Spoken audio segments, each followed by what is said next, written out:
Sa Polaris, maganda yung turo, direct to the point, practical application. Sa yung mga aspiring na mga gusto mag-chipmate, mag-aral kayo dito.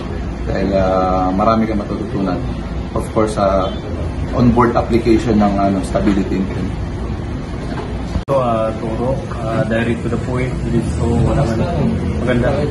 Recommended sa iba.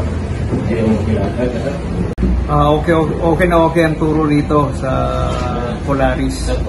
Talagang matututo ka ng pang-chipmate, hindi ka kakabahan, saka mabilis maka-pick up. Kaya recommended to, number 1. Thank you. Direct yung turo dito, napakalaking turo. Recommended to sa mga bagong chipmate. Okay yung turo sa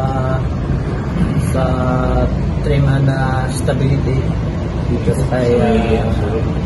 sa Polaris. Ano naman ang turo dito? Madaling maintindihan, simplified lang. Highly recommended.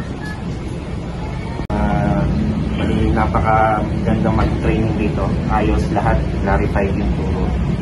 And mas tataas or mag-boost yung confidence mo para maging chipmate.